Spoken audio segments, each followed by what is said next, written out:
मस्त रंगीत कढईभर फुलणाऱ्या पापड्या बघा किती सुंदर फुलले आहे आणि अगदी हलक्या झाल्या आहेत। आज आपण अजिबात तांदूळ भिजत न घालता घरात सहज उपलब्ध असलेल्या भाकरीच्या पिठापासूनच मस्त पातळ तांदळाच्या पापड्या बनवणार आहोत। या रंगीत पापड्या, ज्यांना आगरी कोळी समाजात फेण्या असेही म्हणतात, हा अतिशय पारंपरिक आणि कष्टाचा पदार्थ आहे। पापड्या जितक्या पातळ, हलक्या आणि जाळीदार तयार होतात तितक्याच त्या सुंदर, खुसखुशीत आणि चविष्ट लागतात। आणि इकडे कोकणात होळीच्या दिवशी नैवेद्य म्हणून सालपापड्या तळतात। पारंपरिक पद्धतीने सालपापड्या बनवणे म्हणजे खूप मोठी मेहनत। 3-4 दिवस तांदूळ भिजवणे, नंतर वाळवणे, ओले असतानाच दळून आणणे, ही प्रक्रिया खूप वेळखाऊ आणि कष्टाची असते। पण आज आपण अगदी कमी मेहनतीत इन्स्टंट पद्धतीने कढईभर फुलणाऱ्या आणि छान जाळीदार पापड्या कशा बनवायच्या ते पाहणार आहोत। अवघ्या 2 मिनिटात साधारण 12 सालपापड्या तयार करणार आहोत।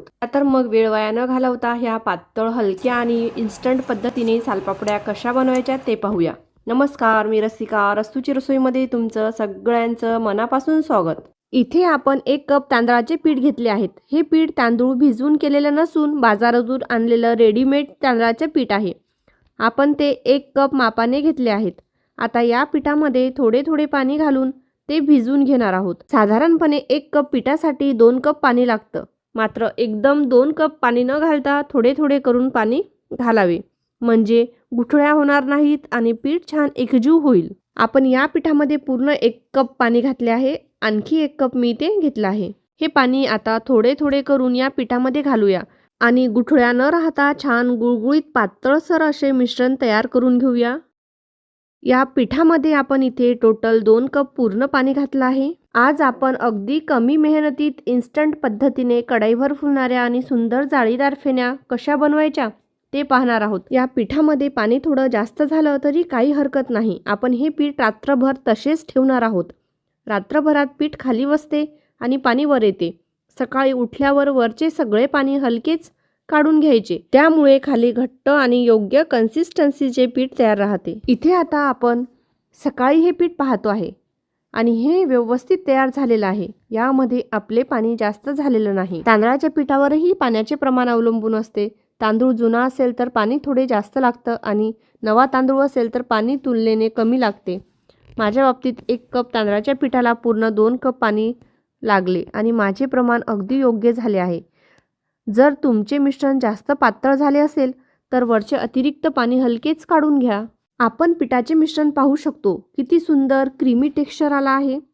अगदी क्रीम सारखे मऊ, हलके आणि गुळगुळीत असे हे तांदळाचे पिठाचे मिश्रण तयार झाले आहे। अजिबात गुठळ्या नाहीत। आपण पाहू शकता, आपल्याला फेण्यांसाठी याच पद्धतीचं पीठ पाहिजे। बघा किती भारी। आपण हे तांदळाचे पीठ रात्रीच भिजत ठेवले, त्यामुळे छान क्रीमी टेक्स्चर आला आहे। आपण हे तांदूळ नाही 3 दिवस भिजवले, नाही वाळवले, नाही दळले, तरी सुद्धा बघा किती छान क्रीमी टेक्स्चर आला आहे।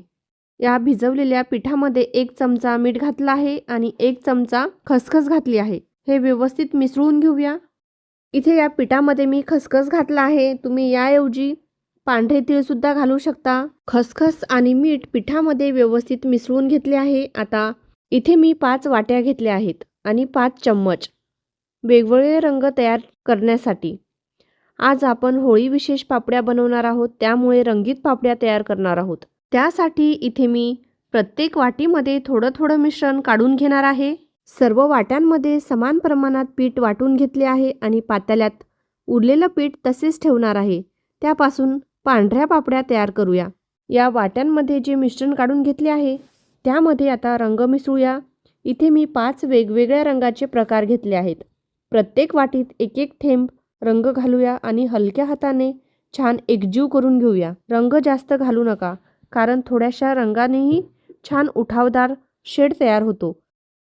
रंग नीट मिसळल्यानंतर प्रत्येक वाटीत सुंदर, आकर्षक आणि एकसारखा रंग तयार होतो। आपण इथे छान सुंदर असे 5 रंग तयार करून घेतले आहेत आणि 1 पांढरा न रंगवलेलं पीठ आपल्या जवळ आहे, म्हणजेच आता आपल्याकडे एकूण 6 रंग तयार झाले आहेत। आता इथे आपण 1 स्टीलची ताट घेतली आहे। त्या ताटावर 1-1 रंगाचा 1-1 चमचा मिश्रण घालायचं आहे। ताट हलक्या हाताने गोल गोल फिरवत राहायचे। असे फिरवल्यावर मिश्रण आपोआप पसरते आणि पापडाला सुंदर गोलाकार आकार मिळतो। मिश्रण इतके पातळ असावे की ते सहजपणे सगळीकडे समान पसरले जाईल. आता हे ताट उकळत्या पाण्यावर ठेवायचे. पापडीची बाजू खाली म्हणजेच पाण्याच्या वाफेकडे येईल असं ताट ठेवायचे आहे. गॅस मोठा ते मध्यम ठेवायचा आहे. एक पापडी शिजते तोवर आपण दुसरी पापडी बनवून घेऊया. साधारण 1 मिनिटात एक पापडी शिजून तयार होते. तोपर्यंत आपण दुसरी पापडी तयार केली आहे. या पापड्या बनवायला खूप सोप्या आहेत आणि 1 मिनिटात एक पापडी सहज तयार होते. पापडी तयार झाल्यावर परातीतल्या थंड पाण्यात हलक्या हाताने सोडायची आहे. ताट थोडं थंड झालं मग सुई किंवा टूथपिकच्या साहाय्याने ती ताटापासून अलगद सोडवायची आहे. सुईने पापडी सहज निघते आणि बघा किती सुंदर पातळ पापडी तयार झालेली आहे. आपण तांदूळ भिजवले नव्हते तरीही पापडी अजिबात तुटलेली नाही. ही पापडी टोपलीवर किंवा जाळीवर ठेवायची. 4-5 पापड्या झाल्यावर त्या वाळत घालायच्या आहेत. दुसरी पापडी बनवायपूर्वी ताट पूर्णपणे कोरडे पुसून घ्यायचे. मग पुन्हा 1 चमचा मिश्रण ताटावर घालायचे आणि गोल गोल फिरवत पसरवायचे आहे. मिश्रण खूप पातळ न खूप जाड, मध्यम सर असावे म्हणजे पापडी छान गोलाकार तयार होते. अशाच प्रकारे प्रत्येक रंगाची पापडी तयार करून शिजवून थंड पाण्यात सोडून टोपलीवर ठेवायची. नंतर सगळ्या पापड्या एकत्रितपणे उन्हात छान वाळवून घ्यायच्या. इथे मी तुम्हाला पारंपरिक पद्धतीने ताटावर सालपापड्या कशा बनवायच्या ते दाखवले. आता आपण सालपापड्यांच्या स्टँडवर पापड्या कशा बनवायच्या ते पाहणार आहोत. हा पापडी बनवायचा साचा घेतलेला आहे. या साच्यामध्ये एका वेळी 6 प्लेट्स बसतात. या प्लेटवर 1 चमचा मिश्रण घालायचं आहे आणि याच पद्धतीने गोल गोल फिरून घ्यायचं आहे म्हणजे आपली पापडी छान गोलाकार तयार होते. साधारण 2 मिनिटात आपण 12 सालपापड्या तयार करू शकतो म्हणजे एका वेळी 6. या स्टँडमध्ये 1 मिनिटात आपण 6 सालपापड्या सहज बनवू शकतो. मी ज्या पद्धतीने तुम्हाला दाखवत आहे त्याच पद्धतीने प्लेट स्टँडमध्ये एकावर एक लावून घ्यायच्या आहेत. इथे मी 6 प्लेट्स व्यवस्थित रचून घेतल्या आहेत. गॅसवर एक मोठे भांडे ठेवले आहे आणि त्यामध्ये पाणी उकळत ठेवले आहे.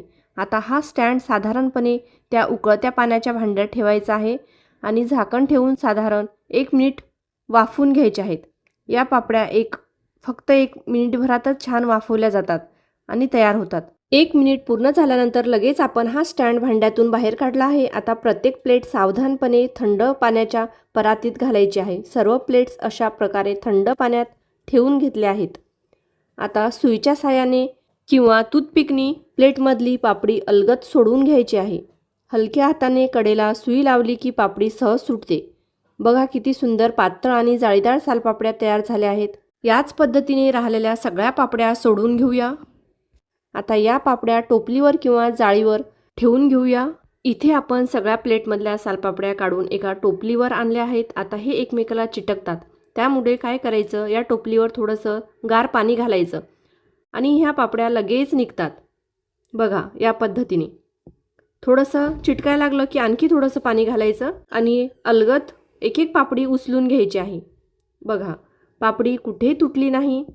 याच पद्धतीने आपण आता सगळ्या पापड्या इथे बनवून घेतल्या आहेत आणि हे घरातच मी इथे वाळवून घेत आहे. थोडं वाळल्या गेल्या की नंतर मी हे उन्हामध्ये वाळवून घेणार आहे.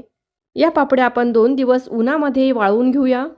इथे आपल्या पापड्या तयार आहेत. मी हे पापड्या 2 दिवस उन्हामध्ये वाळवून घेतल्या आहेत आणि बघा किती सुंदर रंगीत काचेसारखे ट्रान्सपरंट पापड्या आपल्या तयार झाल्या आहेत. होळीसाठी आज आपण ह्या रंगीत पापड्या तयार केल्या आहेत. चला तर या पापड्या तळून पाहूया. इथे आपण अगोदरच तेल तापत ठेवलं होतं. तेलामध्ये ही पापडी टाकूया. बघा किती सुंदर चौपट पापडी फुलली आहे आणि आपण हे तांदूळ न भिजवता बनवले आहे. या वाफेवरच्या सालपापड्या तयार करताना बऱ्याचदा या सालपापड्या तुटल्या जातात किंवा चिरल्या जातात. पण तुम्ही पाहू शकता आपली एकसुद्धा पापडी चिरली नाही किंवा तुटली नाही. छान अशा रंगीत सालपापड्या तयार आहेत. तोडून पाहूया. बघा आवाजावरून तुमच्या लक्षात आलंच असेल किती हलक्या पापड्या तयार झाल्या आहेत आणि या पापड्या चवीला अप्रतिमच लागतात. तुम्हाला हा व्हिडिओ आवडला असेल तर प्लीज एक लाईक करा. जास्तीत जास्त तुमच्या मित्रमैत्रिणी नातेवाईकांना व्हिडिओ शेअर करा. आत्तापर्यंत चॅनल सबस्क्राईब केलं नसेल तर प्लीज सबस्क्राईब करा. हे पूर्णपणे निशुल्क आहे. धन्यवाद.